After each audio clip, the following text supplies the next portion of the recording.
Pour commencer, Richard Delecroix, vous allez nous dire justement ce que ce questionnaire envoyé par le Vatican a pu susciter comme réflexion, comme analyse peut-être, sur la façon dont la question, je ne sais pas si on peut dire la question, le dossier, en tout cas la place des divorcés remariés dans l'Église du diocèse de Lille peut être abordée.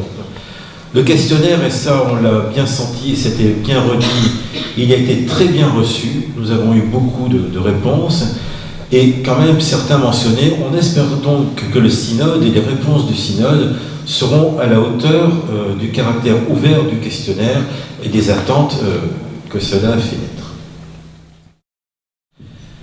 D'abord, la qualité du regard on va dire des catholiques ou des chrétiens du diocèse sur cette réalité. Donc autour des chiffres, l'estimation du nombre de divorcés dans une fourchette de 30 à 50% du nombre de mariages, donc en phase avec les statistiques nationales, ce qui veut dire qu'en gros les chrétiens ont une conscience à peu près claire de la situation.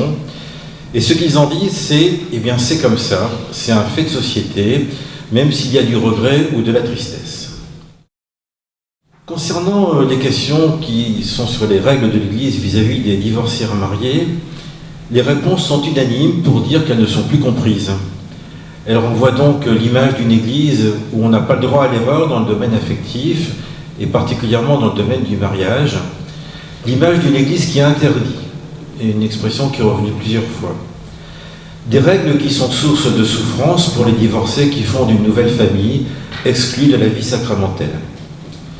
Les mots sont connus et blessants, on parle donc d'adultère public, mais ils sont surtout connus des proches et des fidèles, et donc ce sont les divorcés proches de l'Église qui sont le plus touchés. On note aussi que beaucoup communient, malgré tout, au nom de leur conscience, ou souvent aussi sans se poser de questions. Dernier registre de questions sur les nullités de mariage, donc la possibilité de nullité est une piste connue. À l'usage et à l'écoute des couples concernés, elle se révèle pourtant laborieuse et ambiguë. C'est un terme technique qui focalise sur la dimension juridique, qui n'est pas nécessairement comprise par tous et qui semble faire l'impasse sur ce qui a été vécu.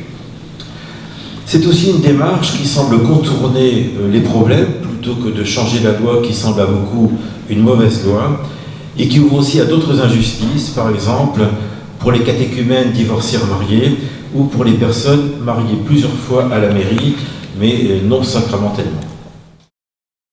Pour les personnes, l'échec, c'est le divorce. Et c'est là que ça fait mal, au point d'ailleurs que certains divorcés, on en parlait tout à l'heure ensemble, s'interdisent de communier, alors que le divorce n'interdit pas la communion. Pourtant, aux yeux de l'Église, le divorce est comme un non-événement.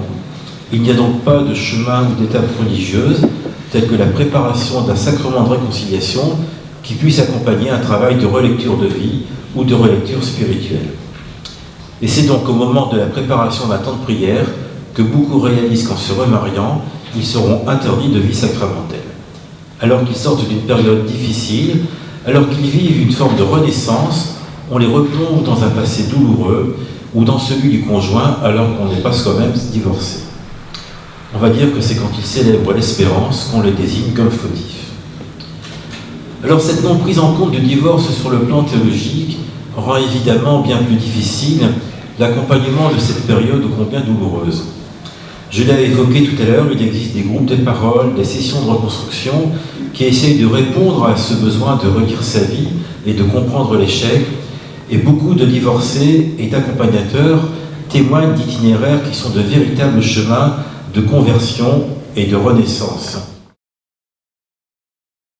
Sur le terrain, on a beau le dire, c'est quand même les curés qui font le beau temps, mais d'autres font aussi la pluie, puisque certains refusent clairement d'accompagner vers un temps de prière parce qu'ils ne sont pas d'accord, ou parce qu'ils ont peur de se trouver entraînés dans des célébrations qui ressemblent trop à un mariage. Globalement, le climat, c'est clair, est à la tolérance, mais il n'est pas au volontarisme.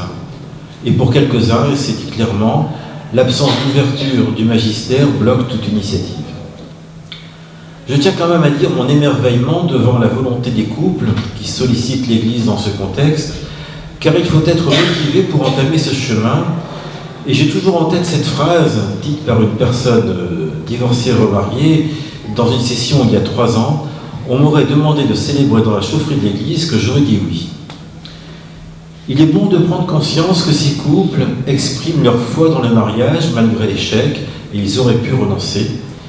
Et par ailleurs, le fait d'avoir vécu l'épreuve d'un divorce donne souvent une autre tonalité à leur désir d'engagement et à leur promesse de fidélité.